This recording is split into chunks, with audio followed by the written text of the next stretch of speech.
Number 1. Pickaxe. This is one of the weirdest things that has ever happened to me. My family lived out in the middle of nowhere, at least a 1-hour drive into town. So whenever the family wanted to go and visit relatives or friends, it took a long time to get anywhere. Of course, when I became a teenager, I had to stay at home more often due to schoolwork. Or at least, that was the excuse that I used in order to get to remain home by myself. This was in the late fall. My parents and sister had gone out to visit my aunt and uncle. I stayed home to supposedly do homework. I can't honestly remember if I really had any to do or not, but that's not important. Our house was on top of a hill. It was a beautiful place too. The yard was huge, both in the front and back, but the front yard was much larger. The only thing, though, that we kept in the backyard was an old shed. It was an old wooden shed, and seemed like it was older than the house was. There were even a lot of really old tools in it when we first moved in, but we never really used it for anything.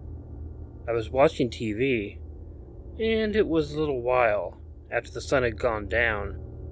We had a dog at the time, a collie. I was sitting on the couch in the living room, and he had spent quite a bit of time sleeping at my feet. At one point, though, the dog perked up. It caught my attention, and I assumed that he had heard something. He was doing that thing that dogs do when they perceive something that we don't. He kept looking around a little bit, too. After a few moments, the dog got up. He walked through the living room and into the kitchen. The kitchen faced the backyard. There were sliding glass doors. I figured the pup just wanted to go outside and use the bathroom. So I got up and I walked over to the sliding glass door. I opened it up and let the dog out. He immediately started barking in what seemed like an aggressive way. I then closed the door and turned on the back porch light. Once I did, the dog kept barking. He wouldn't get off the porch, though. I couldn't tell at first what he was barking at. Then, I noticed the scariest thing that I'd ever seen in my life. The door to the old shed swung open, and a really big dude came out of it. He was carrying one of those old tools. It was a big pickaxe. I slid the door back open and called the dog in. The man looked over at us and watched us. He didn't move at first. It took a moment to get the dog to get into the house, but he finally came in. I locked the door, even though I knew that was a futile thing to do. If the guy wanted to break into the house, that pickaxe would easily destroy the window. I took the dog through the basement door. I locked that, and we ran down the stairs. And I began looking around to see if there was something I could use as a weapon. I had no idea who this guy was or why he was around, but the only thing that I could find in the basement to protect myself was a baseball bat. While I was getting the bat, I heard a crash from upstairs. It sounded like he broke down a regular door, though, and not the glass one. The sound was terrifying because there was now a huge guy with a pickaxe in my house. I tried hiding under the stairs with the dog and the bat, of course. It didn't take long before he made his way over to the basement door. Then he began pounding on it and busted it open. I was scared he was coming to kill me. "I know you're down there," he said in a big gruff voice. "The axe isn't for you, but you never saw me. Do you understand?" I was not able to reply. I just cowered with the dog. "You never saw me. Do you understand? Answer me or I'm coming down there." "I never saw you, I promise," I yelled back at him. There was a quiet moment. Then he answered back the words that I will never forget. "If you tell anyone you saw me, I'll come back for you." "I never saw you," I repeated. There was another quiet moment. "You better not forget it." I heard the man leave, and he opened the sliding glass door. I waited in the basement for a long time with the dog. I was too scared to come out of the basement. I didn't know if the guy had actually left, or if he was messing with me. I had no idea, but I was terrified. When I eventually came up, there was very little damage to the house, but there was definitely no one there. I tried to clean up and lock up. I thought that I should call 911, but I didn't. I hate to admit it, but I was just too scared by his threat. When my parents came home, I explained to them what happened. I was scared while we talked about it, and I couldn't keep it from them though because the house was damaged. But I didn't give them the best description either. As far as I know, nothing ever happened with the guy, and there were no murders or break-ins reported that I heard of. I don't know why that guy wanted our pickaxe. I can only hope he didn't hurt anyone with it.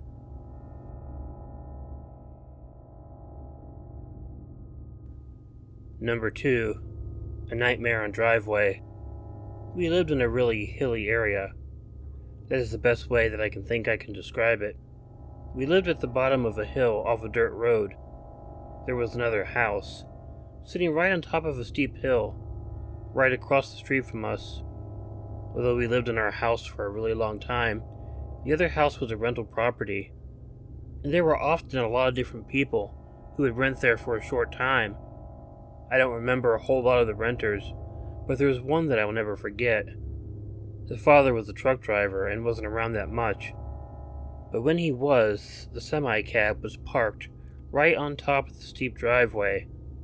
It always freaked me out because if it had rolled down the hill, it would have gone right through our house. One of the kids who lived in the house was really obsessed with horror movies, and mostly Freddy Krueger. He was also the sort who liked to try and scare people, but he was never actually that good at it. One night, after everyone had gone to bed, I stayed up watching movies. But at one point, I decided to go outside on the porch and watch the fireflies. I snuck a beer out too, and I had a nice relaxing time drinking it. After a while, I saw the light in the living room from the house up the hill go off. I didn't think too much about it, but after a while I noticed that someone was creeping around the house. It was very, very dark. The only light was over by the truck, but I could tell that it had to be that kid, and he was dressed like Freddy Krueger. I knew it had to be him because of his obsession with the character. He even had the board game. I yelled, "I know it's you, Johnny." He disappeared behind the house. I kept watching, and after a while, I watched him emerge from behind the house. He crept over to the semi-cab, climbed into it, and then closed the door. Then a series of things happened that I will never forget. I heard a weird noise. I watched the Freddy Krueger guy jump out of the cab, and the cab began slowly rolling down the hill. It was aimed right toward my house. It seemed like I was frozen in time, but I was sure the long moment that I was sitting there was only a second or two. I jumped up and ran to the house screaming.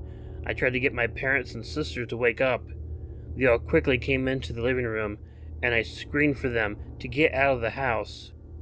Before they had a chance to calm me down, I ran out the back door, and they luckily all followed me.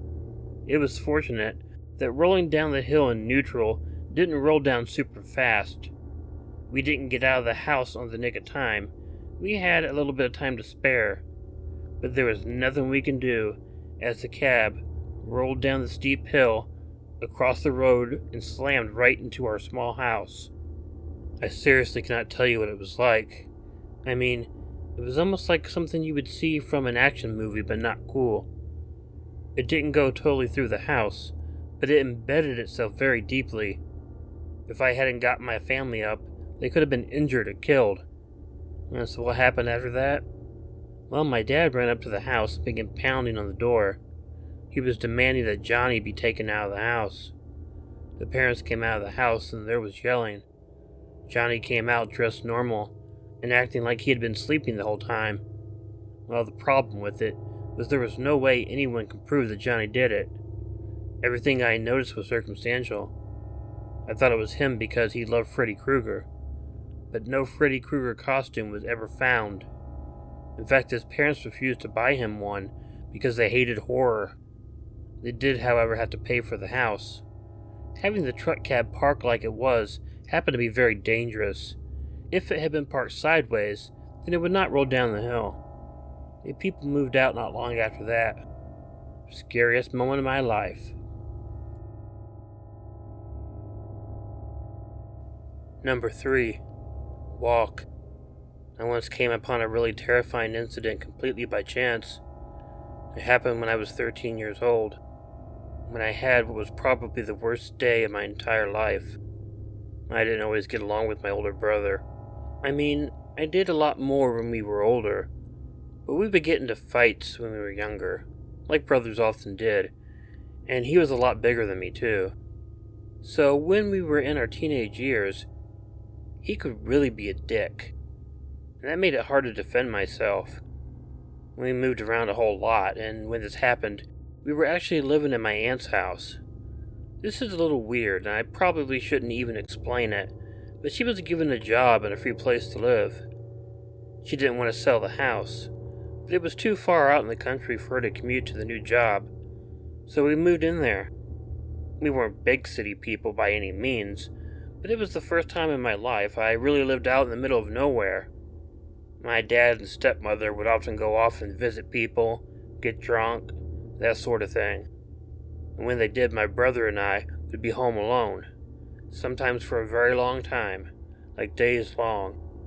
Well, this time, on a hot summer day, my brother and I had been alone for several days. My parents were visiting relatives about 4 hours away, and my brother, as usual, would get into his bossy mood, and it would really anger the hell out of me. This was probably around 10 p.m. at night, and my brother was just being a total jackass, trying to order me around. I mean, he would tell me to get up and go make him a sandwich or something. He would also send me into the other room so he could watch my father's porn tapes. I got tired of him at one point, and I just went and left the house. It was too much, and I thought that a long walk along the road would make me feel a lot better, so I left the house and ran out to the road. God, it was so hot that night. I began sweating bad as soon as I got out, but I was too annoyed and a bit scared of my brother. This was very, very rural, and we hadn't been living there very long, so I really didn't know where I was heading. I was one of those people that would go for a long walk and really get lost in my thoughts. The road was on ground level, but eventually branched off into the hills. I decided to go up through that area. As I walked further on the road, I began to get a little scared. When there were more trees, it got really, really dark outside. I kept pondering when I should turn around and go back. I heard a creepy voice say in the dark, "Why are you walking in my woods?" "What the hell?" I heard the voice reply, "It's easy to murder in the dark." It was coming from a little up on the hill, and I looked up there and I saw someone there, but it was just a shadow. He wasn't very perceptible, but he was there. "I can see you," I stupidly replied. "I'll come closer," he said, and then I saw him heading fast down the hill. I moved to get away, but as I ran to the far side of the road, I tripped on some gravel on the road and began tumbling down a very large hill. I kept rolling and hitting things and getting scratched up. It was terrible, and I was in a lot of pain by the time I stopped rolling, but when I got up, I couldn't see the guy anywhere. I didn't think he wanted to follow me down the hill, but I ran the rest of the way down and finally made it to the road. I was tired and exhausted, and I was scared out of my mind. Walking home was terrifying. It was dark, and I kept expecting to run into the guy again, but I was able to get home. Here is the good part of the story, though. When I told the story, my brother was enraged. He picked on me, but he never liked it when anyone else did. He grabbed my dad's rifle and took me out to the car. He demanded I show him where it happened, so I had to ride in the car back to the spot that I just had the scariest moment of my life. When we got there, my brother got out of the car with a rifle, demanding the guy show himself. He actually shot the rifle a few times into the woods. It was crazy and scary. We didn't find the guy, and my brother eventually calmed down, and we went home. He still talks about that story today. Hey all, Killer Orange Cat here. I want to record a different message than the standard one I always have. As usual, if you like the stories, please hit the bell if you subscribe, because that'll get you the notifications when a new video comes out. And I know a lot of you have been missing the videos, and I hope you'll come back and listen to them. You know, I think most people know for the past few years I've been in a really dark place that it's been really hard to pull myself out of. I have been a little down lately, had a lot of things happen with my brother dying a few years ago. My dad died. I don't really know how that affected me. But that made it weird, and then I had to put down my beloved Drusilla. And I had to stop talking to somebody that I had been very close to and friends with for a long time. There was a lot of negative energy around me. I don't believe in good luck, bad luck, that sort of thing. But negative energy, negative people can really pull you down.